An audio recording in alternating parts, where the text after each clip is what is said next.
Harihi Om. Sahana Vavatu, Sahana Punaktu, Sahaviryan Karavavahai, Tejasvinavadhitamastu vidvishavahai. Om Shanti Shanti Shanti. Om Jaya Shri Krishna Chaitanya Prabhu Nityananda Shri Advaita Gadadhara Shivasari Gaura Bhakta Vrinda. Hare Krishna Krishna Krishna Hare Hare, Hare Rama Rama Rama Hare Hare. So then, now continuing from Bhima's fighting with the Yaksha and Rakshasa guards of Kuvera and having defeated many of them and now having defeated the commander-in-chief Maniman, then we continue. The sound of the battle had reached Yudhishthira. Hearing the mountain caves resound with loud war cries and other sounds, the Pandava and his brothers became anxious. They learned from Draupadi that Bhima had again gone up the mountain, right? Same mountain, right? Yudhishthira took the twins and quickly went after him. They ascended the mountain and came to the plateau where Bhima was standing. The Pandava stood looking like Indra after he had slain all the Danavas in battle. The dead bodies of the numerous yakshas and rakshasas surrounded him. Many others lay on the ground still moving, their limbs smashed by Bhima. Yudhishthira and the twins ran over to the brother, right? See, because it said you can't go up farther from this, remember? And so now they've gone up also. But because it's a battle and they don't know it, that's why Draupadi stayed down. So he would have stayed in Arishtasena's ashram. And no one's going to bother Arishtasena because those kind of sages that are up there, their mantras and that are so powerful, even if they're attacked by the yakshas, rakshasas, just by their mantras, they'll get rid of them.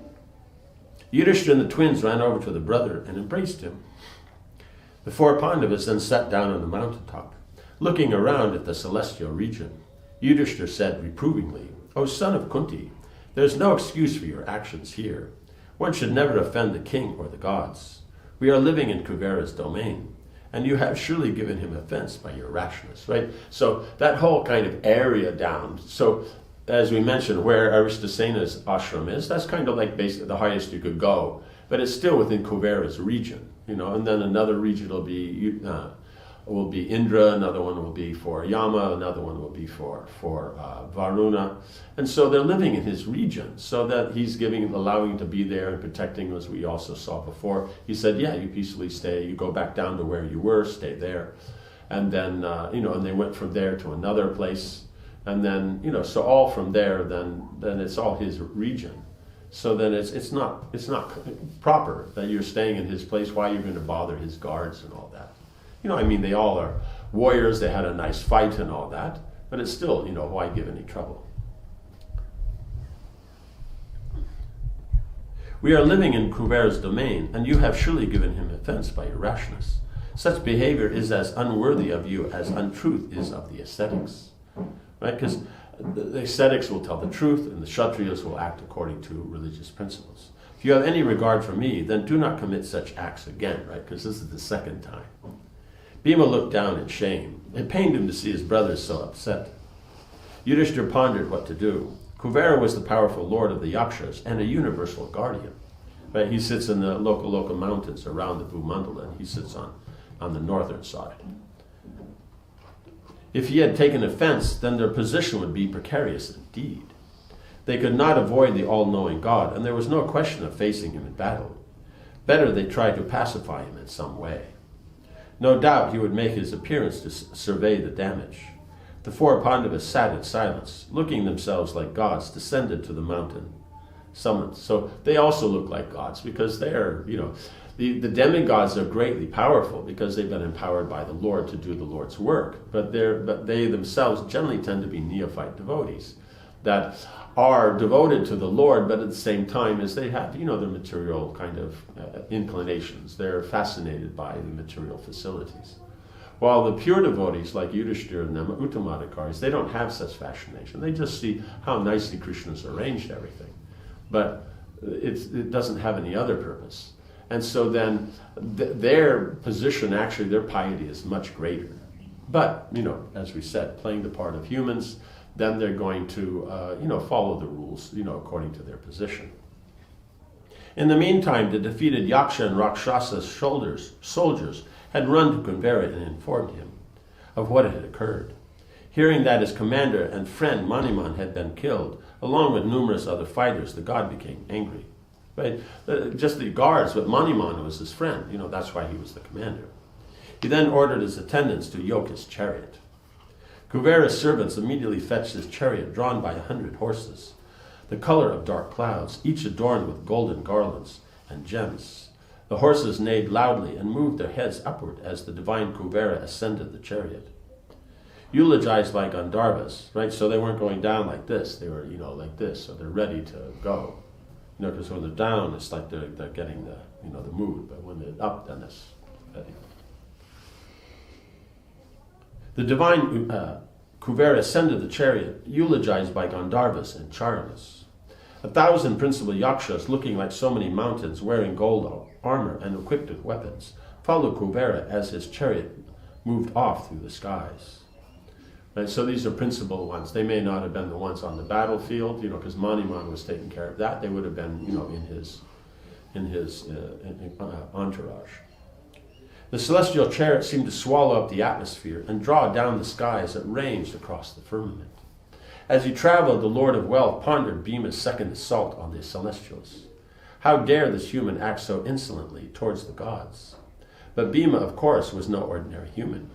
He was Yudhishthir's brother, and Yudhishthir was Dharmaraj himself. He and his brothers had taken birth only to fulfill the gods' purposes. Kuvera then recalled a curse uttered long ago by the powerful Rishi Agastya. Of course, how else could the mighty Maniman have been killed? Bhima had become the instrument of Agastya's imprecation. Kuvera's frown changed to a smile as he approached the summit where the Pandavas were seated, right? Because Maniman had been cursed by Agastya Rishi. He must have done something, that he would be killed probably by a human or something. And so then here's how it happened. So it was ordained by fate that this would have happened. And Bhima just was the instrument. The Pandavas saw the celestial chariot approach. Their hair stood on end. And they rose quickly with folded palms to greet Kuvera. The chariot stayed in the air near the Pandavas, who stood looking apprehensively upward. Right, because he lands and puts down, but because he's the god, and he's how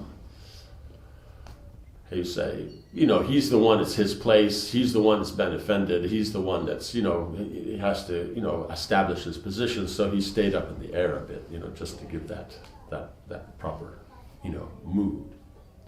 The yakshas who accompanied Kuvera alighted on the mountain summit like so many birds. Right, so then they all sat around nicely.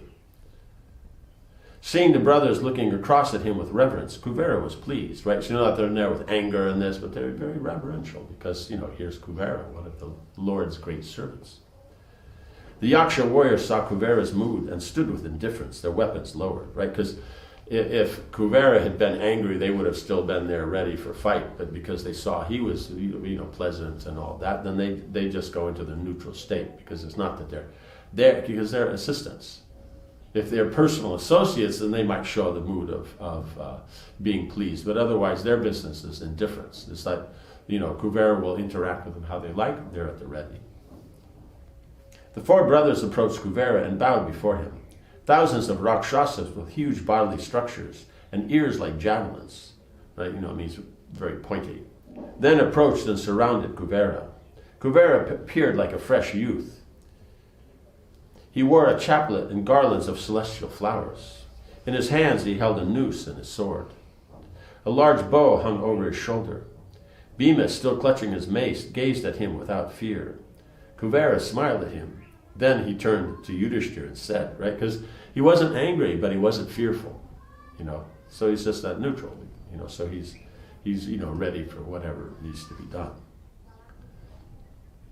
Kuvera smiled at him. Then he turned to Yudhishthira and said, "O Partha, we are well aware that you are always thinking of the welfare of all creatures. Therefore, dwell on this mountain peak without fear," right? Because he knows you have the right attitude, so you should dwell here. Nor should you be angry towards Bhima.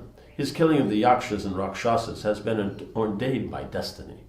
Indeed, realizing this, I have become pleased with Bhima rather than angry. right? Because until he remembered that, he was angry, because this is the second time. But then he remembered, no, this was ordained. Kuvera looked at Bhima and said with a smile, "O child, best of the Kurus, I am not angry with you. Put down your weapons. For Draupadi's pleasure you have acted rashly and disregarded the gods, relying only on the strength of your arms. Nevertheless, I am pleased with you. Today you have delivered me from Agastya's terrible curse. That you should insult me in this way was foreordained.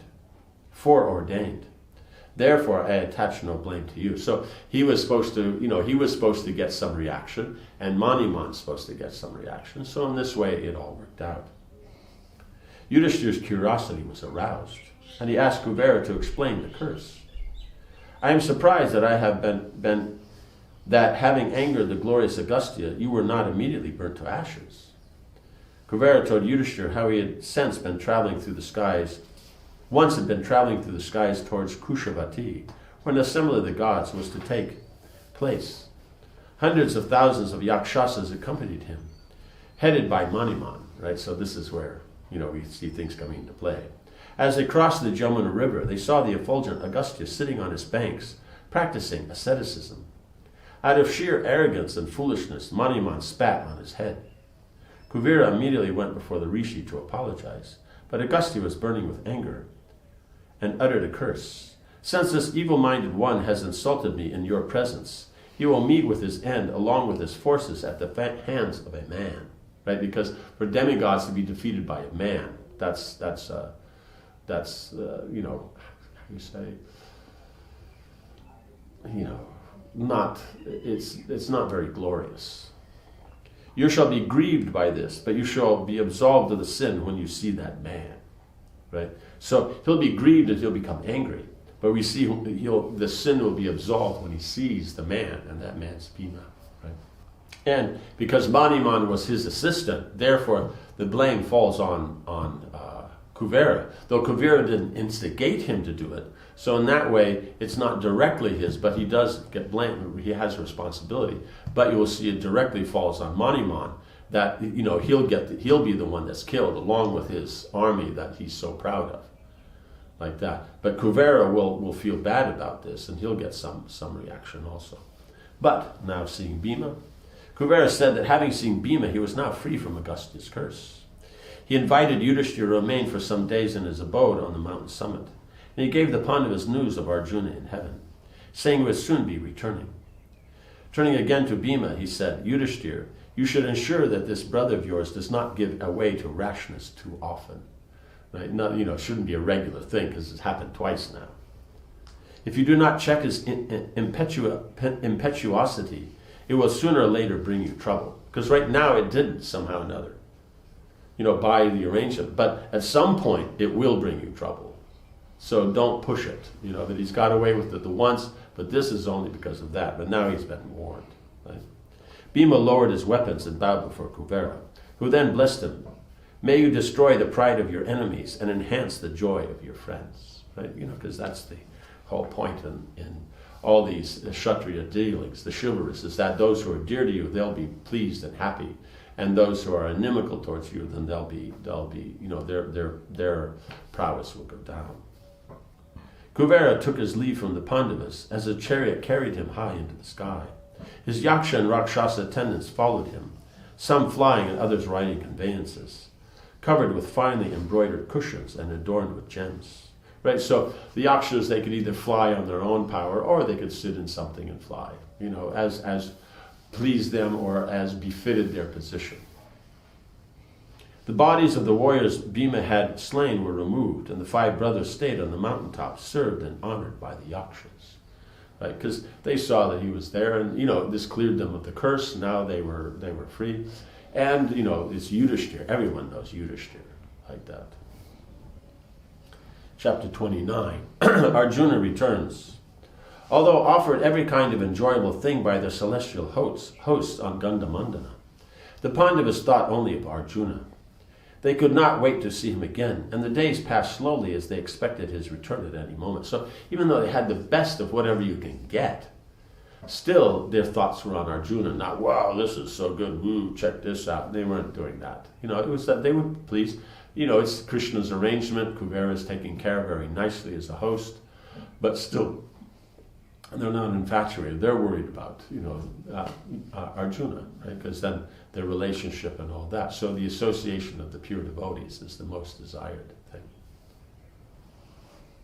The Yakshas brought Domya and Draupadi to the mountain summit to be with the Pandavas and to greet Arjuna when he arrived. So instead of them having to go back down and bring, because it's so difficult for them to go, because it said ordinary people couldn't go.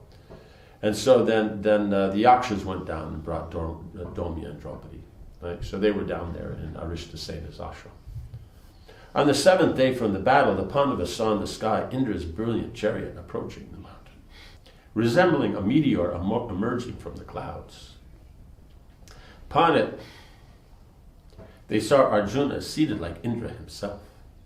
He wore glowing silk robes, was adorned with celestial ornaments and garlands, and a brilliantly jeweled coronet bedecked his head, right? Because he's staying there with his father, so naturally he's going to wear celestial clothes and be ornamented and dressed as such. And so he's coming from there. And when he comes back down, then we'll see how he behaves. The Pandavas stood to receive him.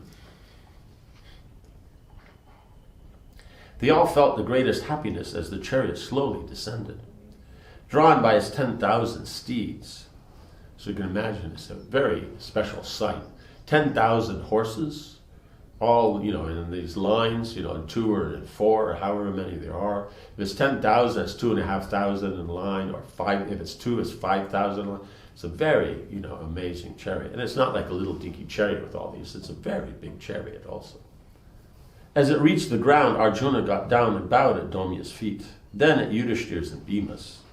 The twins then bowed to him, and he greeted Draupadi with gentle words. He handed her a number of celestial gems, of sun-like splendor that Indra had given him. Right, because he's going back, you have to bring something back for the wife. So that's the general thing, is that when the husband goes out somewhere, wherever he goes, then it should be something special and unique from the place. Even if it's, something, it doesn't have to be even so significant, but it just should be, something well thought out and something nice that's brought back, because that means even though you've gone to this other place, you didn't forget. It's an important thing, not, I went for work and all that, so I don't think of these things. No, you went for work, but you can still think about these things. And so Indra had given him some special gems and all that, and so then he brought those and gave those to Draupadi. So you see, each one was different. So he came back from heaven, he could be, no, I'm the big guy now. But no, he immediately, first to Domya, because he's the priest, then Yudhishthira, and then Bhima, and then the twins. He said something very nice to Draupadi, and then gave her the gifts. Yudhishthira also greeted and worshipped Matali as if he were Indra himself. He inquired from him about the god's welfare. Matali spoke affectionately to the Pandavas, as a father might speak to his sons. Then he ascended the chariot and returned to Amaravati. Right? So, how he spoke and everything like that, as you can see, is that Yudhishthira is so qualified. I mean, here is the third brother, is that went to the heavens, came back, because Arjuna is Indra's son, but, Yudhishthira is Yamaraj's son, and then Vayu's son, and then the Ashwinis. So they're also like the gods. And so then, they're in a nice thing. But, he being in his position serving Indra, then he'll be in that way seen in a senior position like that. But just because he's in the senior position, that's how you deal in etiquette. But let's say if they went to see Indra, then they would be given the fancy seats, not Matali. Right? He's the charioteer. But at the same time, as them as humans and all that, then, he has that senior thing, because he is the charioteer of the god, of Indra. Yeah. Okay. Yes. So we'll stop here and then continue with the further conversations.